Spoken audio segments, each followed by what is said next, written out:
फ्रान्सच्या पॅरिसमध्ये सध्या तंत्रज्ञान क्षेत्र एकवटलंय। निमित्त आहे ते जागतिक एआय परिषदेचं। या परिषदेसाठी केवळ एआय तंत्रज्ञ आणि एआय कंपन्याच नव्हे तर महत्त्वाच्या देशांचे प्रमुख देखील हजर आहेत। या परिषदेच्या दुसऱ्या दिवसाचा एक रिपोर्ट पाहूया।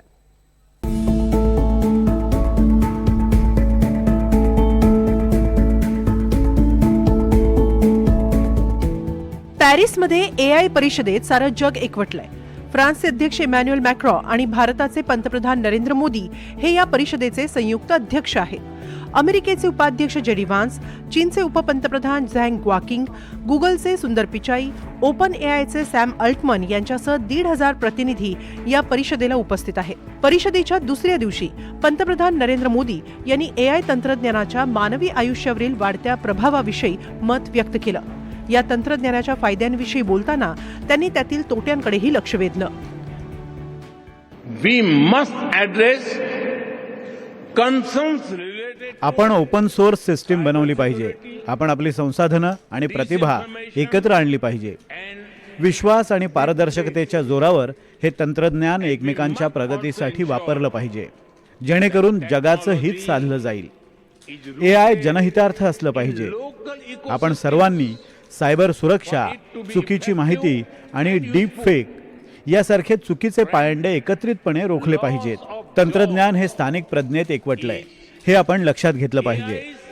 एआय मुळे बेरोजगारी निर्माण होईल अशी भीती सर्वत्र आहे, पण इतिहासाकडून आपण लक्षात घेतलं पाहिजे की नवं तंत्रज्ञान हे नव्या रोजगार संधी उपलब्ध करून देतं। नव्या तंत्रज्ञानामुळे रोजगाराचं स्वरूप बदलतंय, त्यामुळे आपण आपल्या लोकांना नव्या तंत्रज्ञानाची गरज लक्षात घेऊन तसं प्रशिक्षण दिलं पाहिजे। एआयनं प्रेरित भविष्यासाठी आपण आपल्या लोकांचं कौशल्य सुधारलं पाहिजे। यावेळी त्यांनी भारतातील एआय मधील प्रगतीवरही भाष्य केलं। India is building its भारतात आमची वैविध्यपूर्ण संस्कृती लक्षात घेता, भाषा विविधता पाहता आम्ही एआय सिस्टीमची उभारणी करत आहोत। आम्ही खासगी क्षेत्रासह एकत्र येत संसाधनांचा उपयोग करतोय। स्टार्टअपना याद्वारे प्रोत्साहन देतो आहोत। त्यांना हे तंत्रज्ञान कमी किमतीत देतो आहोत आणि आता भारत आपलं तंत्रज्ञान, आपला अनुभव आणि माहिती सर्व जगाला खुली करून द्यायला तयार आहे। याद्वारे आम्ही जगाला दाखवून देऊ इच्छितो की एआय तंत्रज्ञान हे सर्वसमावेशक आणि हिताचं आहे। याच परिषदेत गुगलचे सुंदर पिचाई देखील सहभागी झाले। त्यांनी एआय तंत्रज्ञानामुळे झालेल्या प्रगतीविषयी सविस्तर माहिती दिली। We're also using AI to map the boundaries of large wildfires and get आम्ही जंगलांमध्ये लागणाऱ्या आगींबाबत लोकांना अचूक माहिती देण्याचा प्रयत्न करत आहोत। यात आम्ही एआय तंत्रज्ञानाची मदत घेत आहोत। याचा वापर 27 देशांमध्ये केला जातोय आणि गेल्या काही वर्षात यामुळे 3 कोटी जनतेला याचा फायदा झालाय। गेल्या महिन्यात तर लॉस एंजेलिसमध्ये लागलेल्या आगीतही लोकांना अचूक माहिती पुरवता आली। अग्निशमन दलांसाठी एआय तंत्रज्ञान हे गेम चेंजर ठरू शकणार आहे।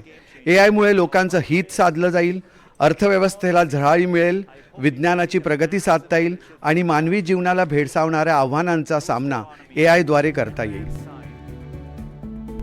त्याचवेळी त्यांनी जगभरातील सरकारांना एआय प्रति योग्य पावलं उचलण्याचं आवाहनही केलं। finally, governments need to take a thoughtful strategy. आणि अखेर मी सर्व सरकारांना आवाहन करतो की त्यांनी पूर्ण विचारांती एआय प्रति योग्य ते पाऊल उचलावं।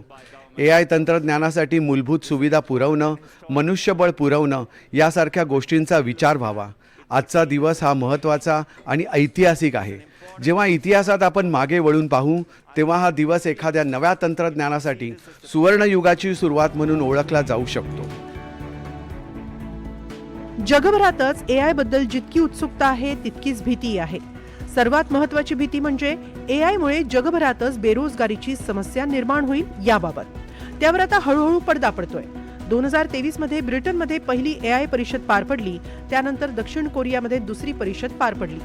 आता पॅरिसमध्ये झालेल्या या परिषदेत एआयची व्याप्ती कशी वाढवता येईल, एआय मुळे रोजगार संधी कशा उपलब्ध होतील, एआय बाबतची माहितीची देवाणघेवाण सर्व देशांमध्ये कशी करता येईल, थोडक्यात एआय हे सर्व समावेशक कसं करता येईल यावर अधिक चर्चा झाली। त्यातच परिषदेच्या पहिल्याच दिवशी फ्रान्सचे अध्यक्ष इमॅन्युएल मॅक्रॉ यांनी तंत्रज्ञान सार्वभौमत्वाची हाक दिली आहे। याला कारण म्हणजे या तंत्रज्ञानात चीन अमेरिकेची मक्तेदारी उर्वरित जगासाठी काहीशी चिंताजनक ठरू शकते। त्यामुळे या परिषदेचं उद्दिष्ट हे तंत्रज्ञान सार्वभौमत्व असल्याचं मॅक्रॉ यांनी सांगितलं. त्यामुळे खरंच या परिषदेचं हे उद्दिष्ट साध्य होतंय का? ठराविक राष्ट्रांची एआयवरील मक्तेदारी संपुष्टात येईल का? हे पाहणं महत्त्वाचं ठरेल. Bureau report, NDTV Marathi.